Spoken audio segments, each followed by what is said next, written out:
Assalamualaikum warahmatullahi wabarakatuh.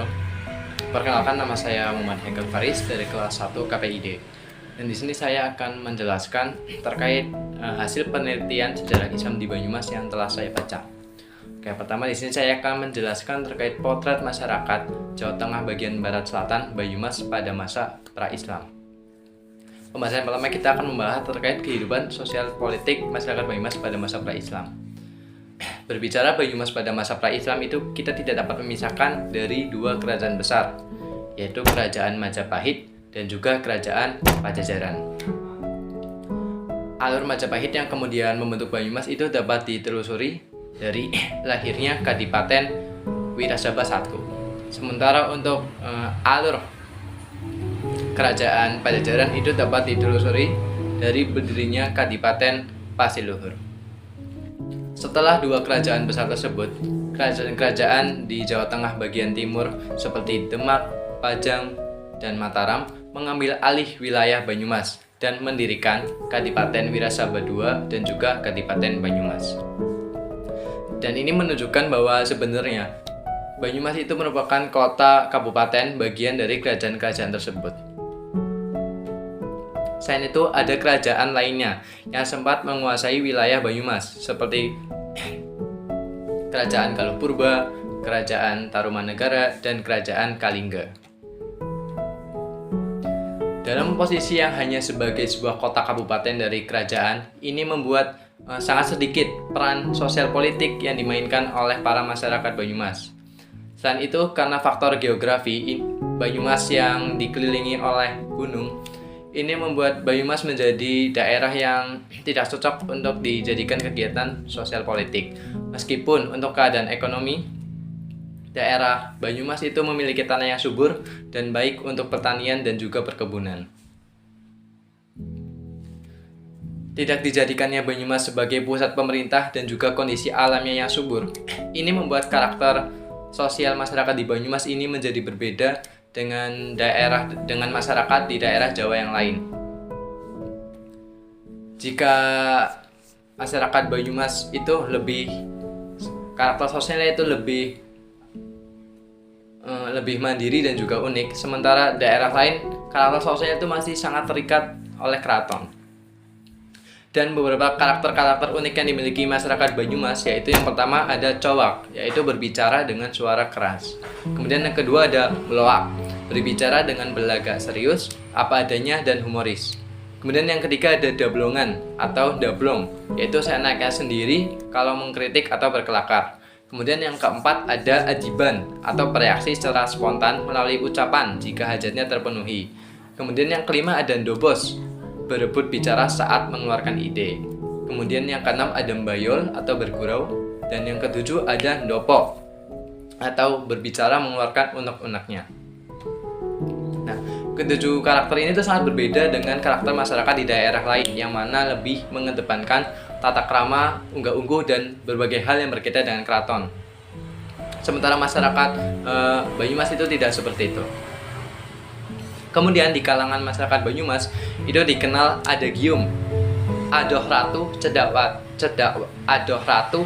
watu. Ini adalah gambaran konkret bagaimana kondisi masyarakat Banyumas pada saat itu, yang mana jauh dari pusat pemerintahan ratu namun dimanjakan oleh alam yang subur watu. Selain itu, di dalam masyarakat Banyumas itu terkenal tokoh pewayangan dengan nama Bawor. Nah, Bawor ini sangat mendukung filosofi dari adagium adoh ratu cedak watu yang sangat melekat pada masyarakat Banyumas. Adapun karakter dari Bawor yang menjiwai perilaku sosial masyarakat Banyumas di antara lain itu yang pertama ada sabar lan nerima. Sabar dan menerima apa adanya dalam keseharian. Kemudian yang kedua berjiwa kesatria. Jujur, kepribadian baik, dan juga toleran. Kemudian yang ketiga ada cancudan atau rajin dan cekatan. Kemudian yang keempat ada cablaka, lugas dan terbuka tanpa tedeng aling-aling. Nah, karakter Bawor ini sangat menggambarkan kondisi masyarakat yang ada di Banyumas, khususnya di bawah Karesidenan Banyumas. Kemudian selanjutnya adalah kehidupan ekonomi masyarakat Banyumas pada masa pra-Islam. Pada masa pra-Islam, Pulau Jawa itu dikuasai oleh kolonialisasi Eropa, sehingga masyarakat Banyumas saat itu hanya sangat tergantung pada sungai untuk berinteraksi dengan daerah yang lain. Karena belum tersedianya sarana yang memadai, masyarakat Banyumas itu kesulitan untuk berinteraksi dengan daerah lain ketika adanya hambatan seperti cuaca yang buruk, hujan lebat, dan juga arus sungai yang deras. Ini membuat hubungan ekonomi itu terhambat dan membuat pendapatan masyarakat Banyumas menjadi berkurang. Namun perekonomian Banyumas mengalami peningkatan pada abad keempat ketika kerajaan-kerajaan di Pulau Jawa seperti Tarumanegara, Mataram, dan Majapahit itu melakukan ekspansi ke daerah lain di Asia seperti di Cina dan juga di India. Jalur ekonomi tidak hanya sekedar dari sungai, namun sekarang sudah merambah ke laut. Kemudian profesi masyarakat Banyumas pada masa itu juga sudah mulai berkembang. Yang tadinya hanya sebagai petani, sekarang sudah ada yang menjadi pedagang, eksportir barang, dan juga penguasa kapal angkut barang. Selanjutnya di sini saya akan menjelaskan tentang Islam di Jawa Tengah bagian selatan pada masa dewasa ini. Yang pertama adalah berkembangnya Islam Puritan. Puritanisme ini bertujuan mengajak masyarakat kembali kepada Islam otentik dengan mengimplementasikan hukum syariah. Organisasi Islam Puritan yang pertama di sini ada MTA atau Majelis Tafsir Al-Quran.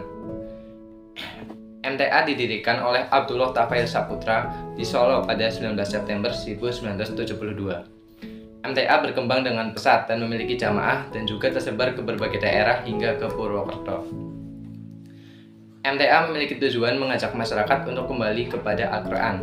Sementara doktrin utama MTA adalah pemurnian dengan jalan mengembalikan perilaku masyarakat yang selama ini dianggap telah keluar dari ajaran Islam kembali kepada Al-Quran dan Sunnah, serta menjalin ukhuwah Islamiyah. MTA di Purwokerto ini berawal pada tahun 2000-an.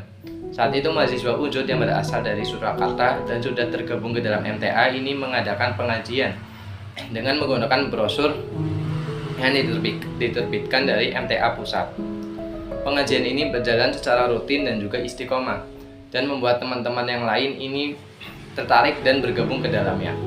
Namun dalam melakukan pengajian MTA mengalami penolakan dari warga di sekitar, sehingga pengajian MTA dilakukan secara berpindah-pindah tempat. Semakin lama jamaah MTA semakin banyak dan lagi-lagi mendapatkan penolakan dari warga di sekitar karena dianggap sebagai pengajian yang sesat. Namun akhirnya MTA mengajukan permohonan peresmian yang disetujui dan akhirnya MTA Cabang Banyumas diresmikan pada tanggal 10 Juli tahun 2010 di Gor Satria Purwokerto. Dan saat ini MTA sudah memiliki ratusan bahkan ribuan anggota. Unuk organisasi Islam Puritan selanjutnya adalah Al-Irsyad. Al-Irsyad adalah organisasi Islam yang menitik beratkan pada bidang pendidikan, sosial, dan juga dakwah. Al-Irsyad merupakan organisasi yang ada di Indonesia yang memiliki jargon pembaharu Islam. Menurut mereka, Islam saat ini sudah dipenuhi dengan kekacauan, dipenuhi dengan tahayul, dipenuhi dengan permainan, sehingga membuat Islam saat ini kembali ke dalam kemunduran. Dan menurut mereka solusi yang tepat adalah kembali kepada Al-Quran dan juga hadis. Namun yang penting dicatat adalah bahwa prinsip pendidikan Al-Irsyad dibuat menjadi sistem sekolah yang terpisah sebagai daya dorong untuk menyebarkan rasa kehadramian di antara anak-anak sekolah Al-Irsyad. Nilai-nilai modern yang ditanamkan sekolah Al-Irsyad adalah semangat patriotisme. Saat ini Al-Irsyad sudah memiliki 7 sekolah, yaitu KP Al-Irsyad, TK Al-Irsyad, SD Al-Irsyad 1, SD Al-Irsyad 2, SMP Al-Irsyad, SMA Al-Irsyad, dan SMP SMA Boarding School. Selanjutnya adalah tren Islam moderat. Islam moderat adalah Islam yang menyejukkan, bukan ekstrem atau radikal, dan anti terhadap kekerasan atau tidak menempuh garis keras dalam mengimplementasikan keberislamannya. Organisasi Islam moderat yang pertama di sini ada Nahdlatul Ulama. Nahdlatul Ulama didirikan di Surabaya pada 31 Januari 1926 Masehi. Berakidah Islam menurut Ahlus Sunnah wal Jamaah dan menganut salah satu mazhab, yaitu Maliki, Hanafi, Syafi'i, dan Hambali. Warga Banyumas dan di sekitarnya mayoritas beragama Islam dan merupakan seorang Nahdlin. warga NU di Banyumas ini tidak hanya orang yang berasal dari desa yang berprofesi sebagai petani ataupun penderes, namun juga ada yang terjun ke dalam dunia politik yang juga memiliki jabatan yang strategis di dalam pemerintahan. NU di Banyumas tidak hanya besar secara agama, namun juga besar secara ekonomi. Di kampung-kampung kaum Nahdlin memiliki koperasi simpan pinjam yang dikelola secara mandiri oleh warga setempat. Belum lagi mereka juga membangun paguyuban-paguyuban yang bergerak di bidang pertanian dan perkebunan. Untuk lembaga pendidikan yang dimiliki Nahdlatul Ulama di wilayah Banyumas, ini memiliki cukup banyak lembaga seperti RA, MI, MTS, MA, hingga perguruan tinggi. Untuk organisasi Islam modern selanjutnya adalah Muhammadiyah. Ormas Muhammadiyah di wilayah Banyumas tidak sebanyak NU, namun dalam pendidikan dan kesehatan, Muhammadiyah memiliki perkembangan yang pesat.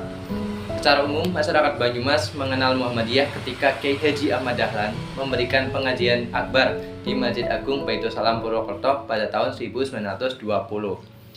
Di akhir kajiannya, Kiai Haji Ahmad Dahlan mengajak masyarakat Banyumas untuk mendirikan Perserikatan Muhammadiyah Purwokerto. Dan Perserikatan Muhammadiyah Purwokerto secara resmi diresmikan pada tanggal 15 November 1922.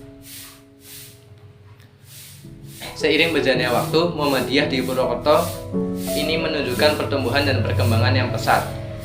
Perkembangan yang signifikan di Muhammadiyah ditunjukkan dengan amal usaha yang dimiliki Muhammadiyah. Untuk contohnya, Muhammadiyah memiliki amal usaha seperti madrasah ibtidaiyah, madrasah sanawiyah, madrasah aliyah, rumah sakit, pondok, pesantren, hingga perguruan tinggi. Selanjutnya, di Banyumas juga ada tren Islam liberal. Bagi mereka penganut liberalisme, Islam hendaklah disesuaikan kepada realitas semasa, sekalipun terpaksa menafikan hukum-hukum dan peraturan agama yang telah sabit dengan nas syara secara putus. Jika terdapat hukum yang tidak menempati zaman, kemodernan, hak-hak manusia, dan tamadun global, maka hukum itu hendaklah ditakwilkan atau sebolehnya digugurkan. Mungkin cukup sekian yang dapat saya sampaikan. Kurang lebihnya mohon maaf. Terima kasih. Wassalamualaikum warahmatullahi wabarakatuh.